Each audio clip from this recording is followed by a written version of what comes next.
Number 4 of our Spring Clean Business Challenge is focused on cleaning you up and why that is so important to both your business and your personal life.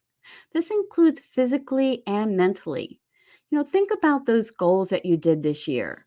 Do you need to take some time and refocus on them?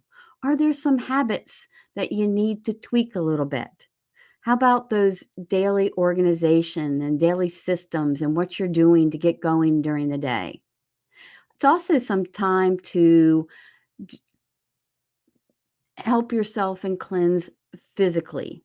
Drink more water, get outside, exercise. It doesn't have to be an extreme cleansing, but it is time to have some fun, get outdoors, because you know what? Spring is here.